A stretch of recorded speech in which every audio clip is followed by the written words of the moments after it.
देखिए अगला प्रश्न वाले के लिए ये समानुपात से है, इम्पोर्टेंट है। 1 नंबर में इसमें से पूछ देता है सही विकल्प, रिक्त स्थान या फिर सत्य असत्य में। तो यहाँ देखिए दो तुल्य अनुपातों के इस संबंध को समानुपात कहते हैं। याद रखेंगे प्रश्न पूछ देता है दो तुल्य अनुपातों का संबंध रिक्त स्थान कहलाता है। क्या कहलाता है? समानुपात कहलाता है। फिर आप देखेंगे यहाँ से समानुपात कैसे 4 बिंदु से दर्शाते हैं। ये दिख रहा है आपको 4 बिंदु दिया है, ये समानुपात का चिन्ह है। फिर इसमें आपका देखिए ABCD चार्ट तो है, तो इसमें से A और D मतलब पहला और आखिरी वाला को बोलते हैं चरम पद। याद रखेंगे चरम पद को पूछता है तो A और D। उसके बाद B और C को क्या बोलते हैं? मध्य पद बोलते हैं। यहाँ से याद रखेंगे जैसे AD बराबर BC है, तो हो जाएगा समानुपात के मध्य पदों का गुणनफल उसके चरम पदों के गुणनफल के बराबर होता है। इसको भी आपको याद रखना है। तो ये A और D को क्या बोलते हैं? चरम पद, और B और C को क्या बोलते हैं? मध्य पद। तो बस वही है, मध्य पदों का गुणनफल चरम पदों के गुणनफल के बराबर होता है। बस इसी को क्या बोला, ये डेफिनेशन में लिखा है जो AD बराबर BC है उसे। इसमें चार्ट समानुपात में जैसे चार्ट लिए ना, आपका चार्ट में जैसे ABCD लिए तो समानुपात के रूप में उसको लिखा है। तो ऐसे लिखा है A अनुपात B समानुपात C अनुपात D। ऐसे तो हो जाएगा आपका अनुपात मतलब बटा होता है, समानुपात माने बराबर C बटे D। तिर्यक गुणा होगा AD हो जाएगा, ये क्या हो जाएगा? BC हो जाएगा। तो याद रखेंगे जो पहला और लास्ट है इसी को बोलते हैं चरम पद, मतलब A और D क्या है आपका? चरम पद। ये बीच में है BC, इसीलिए इसको क्या बोलते हैं? मध्य। तो इसको याद रखेंगे, इंपॉर्टेंट है। तो इसका डेफिनेशन बना दिया, किसी समानुपात में ये मध्य पदों का गुणनफल चरम पदों के गुणनफल के बराबर होता है।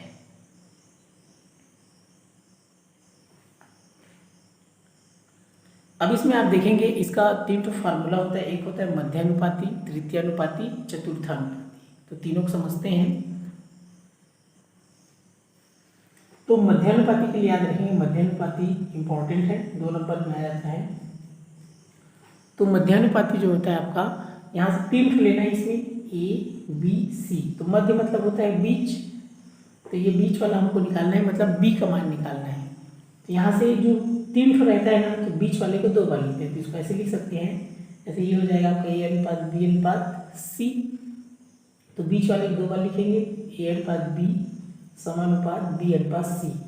बीच वाले को 2 बार लिखेंगे, तो ये हो गया आपका A बटे B समानुपात मतलब बराबर, फिर अनुपात मतलब बटा B बटे C। तो ऐसे तिर्यक गुणा होगा, ये हो जाएगा आपका AC। B और B का गुणा करेंगे, P गुणा B। तो आपका कितना हो जाएगा? 1 और 1 रहता है, तो कितना हो जाएगा? 1 और 1।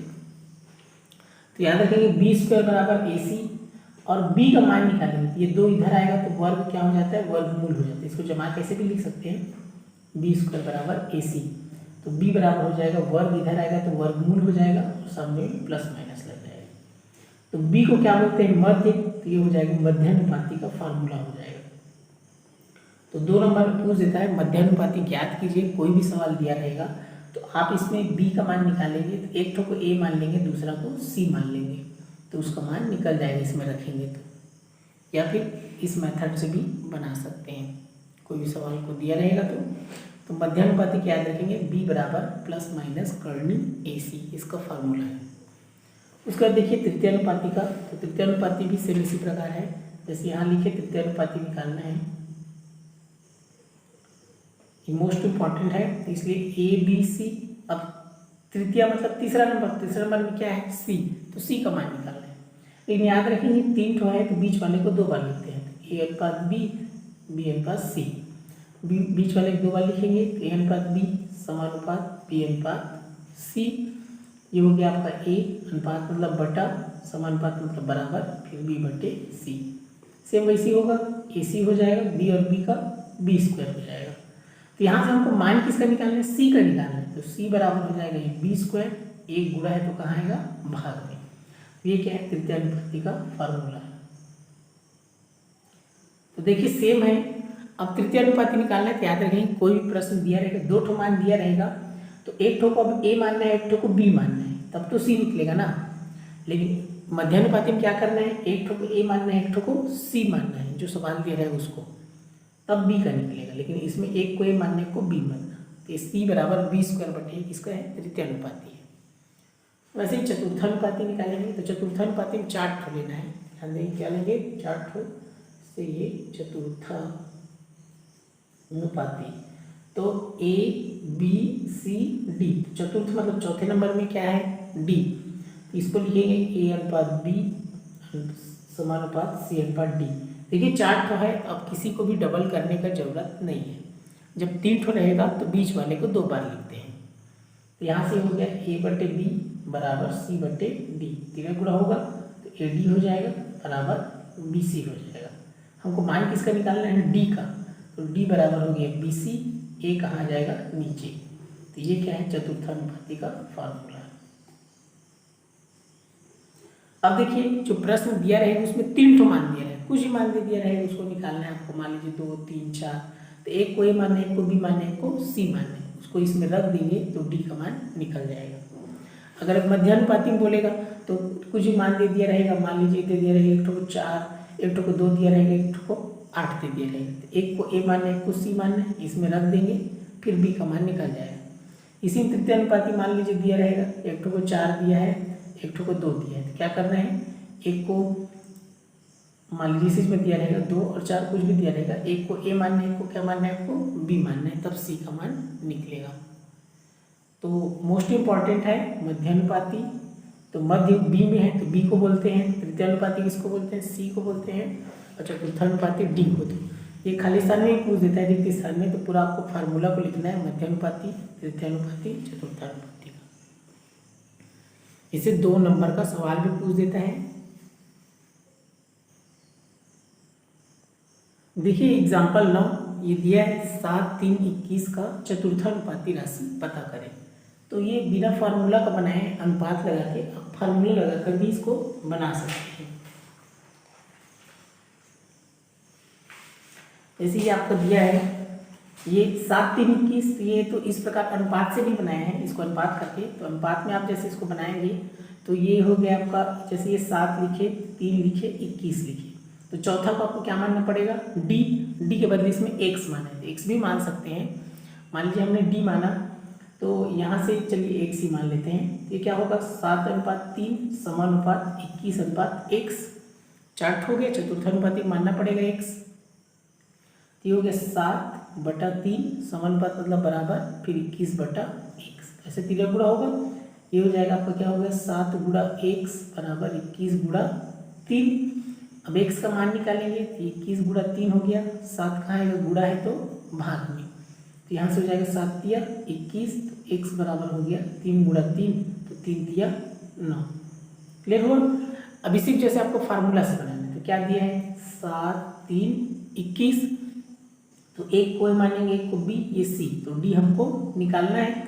तो चतुर्थानुपाती का फार्मूला क्या होता है, लिखेंगे चतुर्थानुपाती, तो ये क्या होता है, डी बराबर बी सी बटे ए, फार्मूला याद है तो डी बराबर हो गया पी का मान 3, सी का मान 21 और ए का मान 7, तो सेम आ गया इसी, ये हो गया 7 तिया 21 और 3 तिया 9। क्लियर है। तो इससे भी बना सकते हैं, फार्मूला से भी बना सकते हैं। आपका देखिए ये जो प्रश्न वाली 503 का ये दूसरा सवाल, देखिए एक्स का मान पता करें, तो ये और ये तीसरा सवाल तो सेम इसी प्रकार बनेगा, जो चतुर्थानुपाती ज्ञात कीजिए बोला है, 2xy x square Y square ऐसे दिया है, तो यहाँ से चतुर्थानुपाती निकालना है।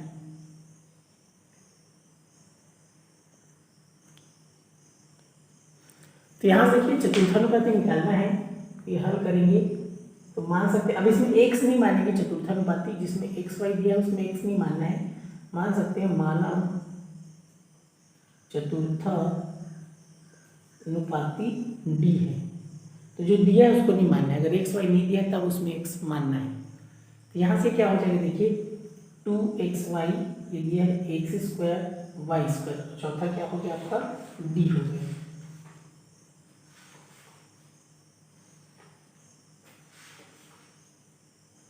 तभी क्या हो जाएगा आपका, यहाँ देखेंगे ये होगा यहाँ इसको लिखेंगे 2xy, यहाँ अनुपात लगाएंगे x² समानुपात y² अनुपात d। बिना फार्मूले बना रहा हूँ, तो ये हो गया 2xy अनुपात मतलब बटा, x² समानुपात मतलब बराबर, फिर ये y² बटा d। तो यहाँ से हो जाएगा आपका, देखिए ये इस प्रकार इसको गुणा करेंगे, ये d कहाँ जाएगा, इधर आ जाएगा, तो आपका हो जाएगा ये d, ये जो है 2, चाहेंगे तो इसको कटा सकते हैं 2xy, देखिए x² है तो x को 2 बार लिख सकते हैं ऐसे, फिर रहने दीजिए ऐसे ही, अब d को उधर नहीं ले रहा है। यहाँ से x और x कट जाएगा तो आपको कितना बच गया, 2y बटा x, 2y बटा x बराबर y² बटा d। d का मान निकालेंगे तो d इधर आएगा, 2y d, x इधर आ जाएगा बराबर y² x। अब फिर d का मान निकालेंगे तो y है, तो ये हो जाएगा, y को 2 बार लिख देंगे, y इंटू वाई x, ये 2y कहाँ जाएगा, इसके नीचे, गुणा है तो भाग में, तो y से y कट जाएगा, आपका d बराबर हो जाएगा yx बटे 2 या xy बटे 2। ठीक है, इसका उत्तर है। क्लियर इतना? इसी को आप फार्मूले से बनाएंगे, फार्मूला से देखिए इस प्रकार बना सकते हैं, आपका क्या हो जाएगा, फार्मूलाज बनाएंगे। तो जैसे ये दिया है आपका 2xy x² y², एक को a मानेंगे, एक को b मानेंगे, एक को c, तो चौथा d लेना पड़ेगा। तो इसका फार्मूला क्या हो जाएगा, चतुर्थानुपाती का, चतुर्थानुपाती, तो d बराबर क्या होता है, bc बटे a, तो d बराबर हो जाएगा, देखिए b का मान कितना है, x², बीच में कुछ नहीं मतलब गुणा, c का मान y² बटे a का मान 2xy। यहाँ से हो जाएगा d बराबर x² मतलब x को आप 2 बार लिख सकते हैं, x इंटू एक्स, गुणा y² पे y को 2 बार लिख सकते हैं, y इंटू वाई, ये गुणा है ना, ये x है, तो 2xy, x कट जाएगा, y कट जाएगा, तो d बराबर इसमें कितना बच गया, x, ये y बटा 2। तो कोई भी तरीके से आप बनाएं, आपको उत्तर आना चाहिए। तो फार्मूला से भी बना सकते हैं और इसे विदाउट फार्मूला भी बना सकते हैं। ये चतुर्थानुपाती है।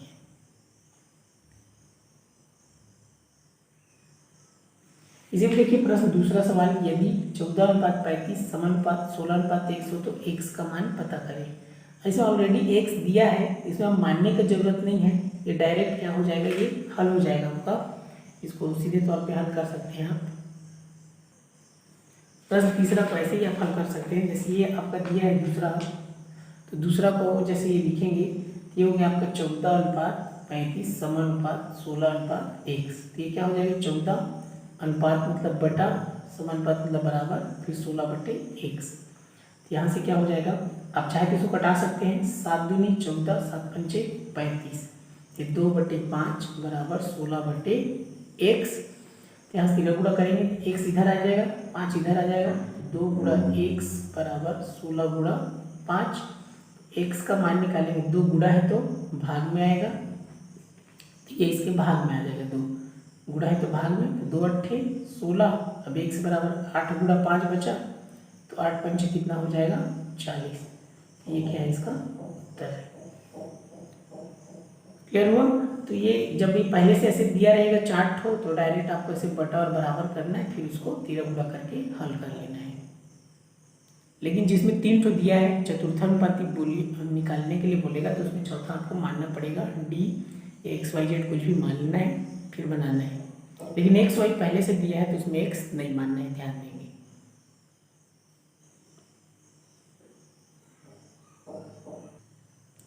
इसका प्रश्न पहला सवाल देखिए, यदि 29 पुस्तकों का मूल्य 783 रुपये है, तो 2214 रुपये में कितनी पुस्तकें मिलेगी। अब यहाँ पर देखिए इसमें क्या करना है, प्रश्न बोल रहे हैं 29 पुस्तक का मूल्य 783 है, तो ये रुपये है और ये भी रुपये है, ध्यान देंगे ना, ये पुस्तक नहीं है, तो हमको पुस्तक कितना मिलेगा। तो देखिए यहाँ 783 कम है, 2214 रुपये ज़्यादा है, तो पैसा कम है तो पुस्तक क्या है, कम मिलेगा, और पैसा ज़्यादा है तो पुस्तक ज़्यादा मिलेगा। क्लियर हुआ? तो एक कम है तो दूसरा कम, एक ज़्यादा दूसरा ज़्यादा, तो कौन सा नियम, समानुपाती नियम, याद रखेंगे। तो यहाँ पर देखिए कि कितना पुस्तक आएगा? जाहिर सी बात है, जब 783 रुपये में 29 पुस्तक मिल रहा है तो 2214 रुपये में 29 से ज़्यादा पुस्तक ही मिलेगा। तो यहाँ पर आप समानुपाती नियम लगाएंगे तो यहाँ पर इस प्रकार लिख सकते हैं, जैसे ये पुस्तक है और यहाँ पर ये इसका मूल्य है। तो पुस्तक कितना है? 29, तो मूल्य कितना? 783। अभी मूल्य कितना है? 2214, तो पुस्तक को मान लेंगे x। क्लियर हुआ? तो यहाँ से आप समानुपाती नियम कर लगाएंगे, समानुपाती नियम से तो क्या हो जाएगा? पुस्तक अनुपात मूल्य समानुपात पुस्तक अनुपात मूल्य। क्लियर हुआ? तो पहला पुस्तक कितना? 29, और 29 पुस्तक का मूल्य कितना है? 783। समानुपात पुस्तक कितना? x, इसका मूल्य कितना? 2214। ठीक से इसको जमाना है सही सही, तभी हो जाएगा। यहाँ से देखिए 29 बटा कितना हो जाएगा? 783, समानुपात मतलब बराबर, फिर x बटे 2214। 29 से 783 को आप भाग दे देंगे, या फिर यहाँ से यहाँ 22 से 14 देखिए ये नीचे है तो कहाँ जाएगा? ऊपर में आ जाएगा। तो ये हो जाएगा आपका 29 गुणा 2214 बटा 783, ये नीचे तो ऊपर आ जाएगा पक्षांतर के नियम से, बराबर x। तो 29 से आप 700 यहाँ से हो जाएगा 8 7 15, 15 3 18, 2 2 4 4 1 5 5 4 9, ये 3 से भी कट जाएगा। तो यहाँ से आप 3 से इसको कटा सकते हैं चाहे तो, ये इसको कटा लेते हैं। ये इसको 29 गुणा आपका है 29 गुणा 2214 रफ कार्य कर लेंगे, ये 783। तो ये हो जाएगा, देखिए यहाँ से 3 से कटाते हैं तो ये 3 दूनी 6, 1 3 6 18, 3 एकम 3, यहाँ से हो जाएगा 3 7 21, 1 3 3 9 2 3 8 24, फिर 3 से कट जाएगा ये 3 8 24 2 3 7 21, 3 दूनी 6, 1 3 4 12, 1 3 6 18, 3 से ये कट जाएगा 3 दूनी 6 2, और हो जाएगा 3 27, ये हो जाएगा आपका 3 8 24 3 दूनी 6। तो ये कितना बच गया? 29 गुणा 82 बटा 29 हो गया। तो 29 कट जाएगा, कितना आएगा? 82। तो ये कटाने वाला काम आपको रफ कार्य में करना है, फिर डायरेक्ट वहाँ पर उत्तर को लिख देना है। तो यहाँ पर आपका कितना आ गया था? ये हो जाएगा, अब कटा देंगे, ये डायरेक्ट इसमें से लिख देता हूँ। कितना है आपका? x बराबर यहाँ पर आ गया आपका 82, मतलब ये हो गया x बराबर कितना है? 82, ऐसे लिख देंगे। तो कितना पुस्तक मिलेगा? 82 पुस्तक मिलेगा। कितना रुपये में? 2214।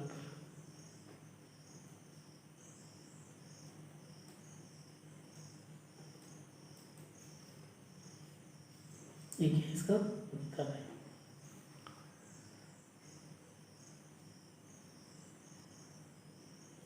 तो समानुपाती नियम को याद रखेंगे, सही से लिखेंगे, पुस्तक अनुपात मूल्य समानुपात पुस्तक अनुपात मूल्य, मूल्य अनुपात पुस्तक समानुपात मूल्य अनुपात पुस्तक भी लिख सकते हैं, लेकिन एक जैसे नहीं लिखना। पुस्तक अनुपात पुस्तक समानुपात मूल्य अनुपात मूल्य ऐसा नहीं लिखना है, वो व्युत्क्रमानुपाती लिखते हैं।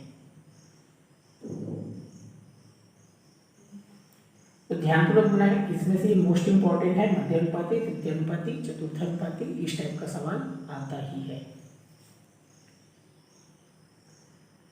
जटाकटाह संभ्रम भ्रम